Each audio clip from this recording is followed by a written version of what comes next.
आईने हिंदी के एक नए एपिसोड में आपका स्वागत है। इस वीडियो में हम बात करने वाले हैं पाकिस्तान के एक दावे के बारे में जो भारत के मिसाइल प्रोग्राम को लेकर किया गया है। ऑलरेडी हमने डिफेंस न्यूज की वीडियो में इस पर चर्चा करी थी।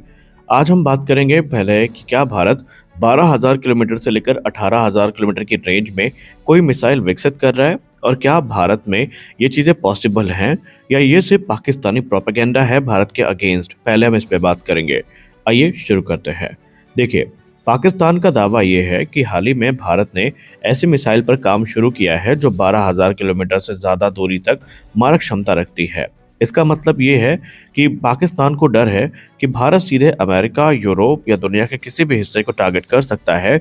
और पाकिस्तान इसलिए भी डरा हुआ है क्योंकि पाकिस्तान के जो टॉप एरियाज हैं वो इस मिसाइल की जद में हैं और भारत अपने मैसिव पेलोड के साथ उन पर अटैक कर सकता है। लेकिन सवाल ये है कि क्या पाकिस्तान ने इसका कोई सबूत दिया है। आइए असली सच्चाई जानते हैं। दोस्तों, अगर हम भारत के आधिकारिक डेटा को देखें तो भारत की सबसे लंबी दूरी की जो मिसाइल है वो है अग्नि 5, जिसकी घोषित रेंज 5,000 किलोमीटर से ज़्यादा की है। लेकिन ये हल्के पेलोड के साथ इसकी जो रेंज है वो 7,000 से लेकर 8,000 किलोमीटर तक जा सकती है। और सबसे खास बात, भारत ने हाल ही में MIRV टेक्नोलॉजी को भी टेस्ट किया है, यानी एक ही मिसाइल से जो मल्टीपल वॉरहेड्स हैं वो निकल सकते हैं। और आपने ईरान और इसराइल की वॉर में जो MIRV पेलोड्स हैं उनको देखा होगा। अब बात करते हैं उस रहस्यमयी मिसाइल की जिस पे चर्चा काफ़ी लंबे समय से चल रही है। चर्चा नहीं कह सकते बल्कि अफवाह कहना सही होगा, और वो है सूर्य मिसाइल और अग्नि 6। लेकिन DRDO ने साफ कह दिया है कि ना तो ऐसी कोई मिसाइल अंडर डेवलपमेंट है और ना ही DRDO इन पर काम कर रहा है। यानी 12,000 किलोमीटर तक की जो बात है वो फिलहाल एक अफवाह है, उसमें कोई रियलिटी नहीं है। ये DRDO का कहना है। अब भारत का असली गेम यहीं पर चल रहा है या कहीं और चल रहा है, आइए जानते हैं। देखिए, भारत मिसाइल तो विकसित कर रहा है लेकिन पाकिस्तान जो क्लेम कर रहा है उसको नहीं, बल्कि भारत तेजी से अपने submarine launch ballistic missile programme को मजबूत कर रहा है। इसमें हमें K3, K4 और K5 जैसी और K6 जैसी मिसाइल्स देखने को मिलेंगी। K4 की बात करें तो इसकी रेंज 3500 किलोमीटर, K5 की बात करें तो इसकी रेंज 5,000 किलोमीटर और K6 की बात करें तो इसकी रेंज 6,000 किलोमीटर से ज़्यादा की है। और ये K6 अभी अंडर डेवलपमेंट है और भविष्य में भारत K7 और K8 पर भी काम कर सकता है। इसका मतलब ये है कि भारत अब पानी के अंदर से भी न्यूक्लियर जो पावर्ड सब बैलिस्टिक मिसाइल्स हैं उनको लॉन्च कर सकता है, और ये भारत के सेकेंड स्ट्राइक कैपेबिलिटी का एक अहम अंग है। वहीं अगर हम बात करें चीन के हिसाब से तो कुछ चीनी एक्सपर्ट्स मानते हैं कि अग्नि 5 की जो असली क्षमता है वो भारत के बताए गए आंकड़ों से कहीं ज़्यादा है। यानी क्वाइटली भारत ने अपनी ताकत को बढ़ाया है। चीनी एक्सपर्ट्स ये भी दावा करते हैं कि भारत का जो लॉन्ग रेंज मिसाइल प्रोग्राम है वो हाईली क्लासिफाइड है और उसको लेकर भारत ने अभी तक पब्लिकली ये चीज़ों को एक्नॉलेज नहीं किया है।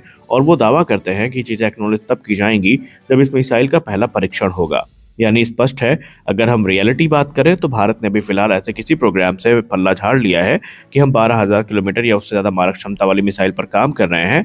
अभी भारत की तरफ से सिर्फ अग्नि 5 और इसके अलावा MIRV कैपेबल जो सबमरीन लॉन्च बैलिस्टिक मिसाइल हैं इनके प्रोग्राम को लेकर बातें की गई हैं। अब यहाँ पर साफ है कि भारत का फोकस है कि सिर्फ रेंज को नहीं बढ़ाना बल्कि एक्यूरेसी, सर्वाइबिलिटी और डेटरेंस को भी बढ़ाना है और भारत को एक क्रेडिबल न्यूक्लियर पावर बनाना है। आपको क्या लगता है, क्या पाकिस्तानी दावा सही हो सकता है? क्या भारत सीक्रेटली कोई ऐसी मिसाइल विकसित कर रहा होगा जिसकी रेंज 12,000 से 18,000 किलोमीटर की है, या फिर चाइनीज दावा सच है जहां पर वो ये कहते हैं कि अग्नि 5 की जो कैपेबिलिटी है एक्चुअल उसको कमतर बताया गया, असल में वो कहीं ज़्यादा कैपेबल है। अगली रिपोर्ट में बात करने वाले हैं उस समस्या के समाधान के बारे में जो अब भारत में हो रहा है, और वो है जेट इंजन टेस्ट फैसिलिटी। जी हाँ, अभी तक ये हमारा सपना था लेकिन अब ये सपना हकीकत बनने वाला है क्योंकि भारत में एक ऐसा टेस्ट बेड तैयार किया जा रहा है जो कि हमारे भविष्य के fighter jet engine development programme को पूरी तरीके से बदल के रख देगा। आज हम बात करने वाले हैं DRDO के सबसे एम्बिशियस प्रोग्राम यानी 130 kiloton twin engine test bed के बारे में। आइए जानते हैं ये फैसिलिटी क्या है, क्यों इंडिया के लिए इतनी क्रिटिकल है और कैसे ये कावेरी से लेकर AMCA इंजन तक सब कुछ बदल सकती है। तो चलिए शुरुआत करते हैं।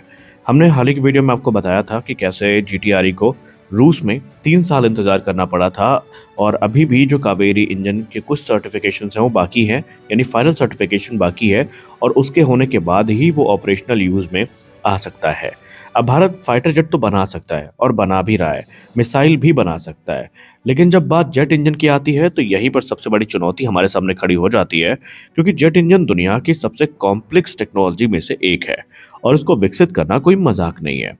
अब यहाँ पर जाहिर सी बात है, इसको विकसित करना और इसको टेस्ट करना अपने आप में एक बहुत बड़ा चैलेंज है और ये चीज़ अब हम समझ चुके हैं और यहीं पर भारत पीछे था, क्योंकि हाई थ्रस्ट इंजन की टेस्टिंग के लिए हमें कई बार विदेशी मदद लेनी पड़ती थी।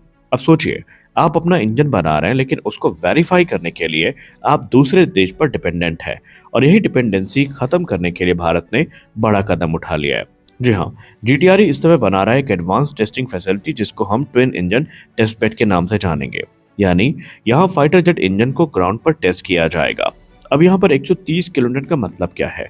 इसका सीधा मतलब ये है कि ये उसकी थ्रस्ट कैपेसिटी है। यानी ये फैसिलिटी फ्यूचर में पावरफुल जेट इंजन को भी टेस्ट कर सकती है और ट्विन का मतलब है कि एक साथ दो इंजन यहाँ पर टेस्ट किए जा सकते हैं, एक इंजन इंड्योरेंस पर और दूसरा इंजन परफॉर्मेंस ट्यूनिंग पर। इससे टेस्टिंग की स्पीड और एफिशिएंसी दोनों बढ़ जाते हैं। लेकिन अब सवाल यह है कि ये इतनी बड़ी डील हमारे लिए क्यों है? क्योंकि अब इंडिया को टेस्टिंग के लिए विदेश जाने की जरूरत नहीं पड़ेगी और इसके बहुत सारे फायदे हैं। आमतौर पर अगर हम रूस का एग्जाम्पल लें और कावेरी इंजन टेस्टिंग को देखें तो जब भी हमें रूस जाना पड़ता था, समय काफी बर्बाद होता था, कॉस्ट काफी ज्यादा होती थी और जो सेंसिटिव डेटा है उसके लीक होने की संभावना काफी ज्यादा हो जाती थी। और अब यहाँ पर तीनों चीजें बच जाएंगी, समय बचेगा, कॉस्ट कम होगी और जो सेंसिटिव डेटा है वो भी सुरक्षित रहेगा। और डिफेंस में इस सिक्रेसी की बहुत ज़रूरी होती है, बहुत ज़रूरत होती है। अगर आपका सेंसिटिव डेटा ही लीक हो गया तो फिर संभावनाएं हैं कि आगे चल के आपका प्रोग्राम कॉम्प्रोमाइज भी हो सकता है और इंडिया अपने जेट इंजन के डेटा को पूरी तरीके से कंट्रोल कर पाएगा। ये सिर्फ हमारे लिए कोई सामान्य सुविधा नहीं है, बल्कि एक स्ट्रेटेजिक इंडिपेंडेंस है जो हमें इस फैसिलिटी के आने से मिलेगी। और अब बात करते हैं उन प्रोजेक्ट की जो सीधे इस फैसिलिटी के बनने के बाद लाभान्वित होंगे। पहला बड़ा प्रोग्राम है कावेरी डेरिवेट इंजन और कावेरी 2.0। जी हाँ, कावेरी इंजन का जो अपग्रेडेड वेरिएंट है वो यहाँ पर बेसिकली तैयार किया जाएगा, कावेरी 2.0, जिसको आगे चल के हम तेजस में देखेंगे। लेकिन उसके टेस्टिंग के लिए अब हमें रूस बार बार जाना नहीं पड़ेगा और वो काम हम यहीं पे कर पाएंगे।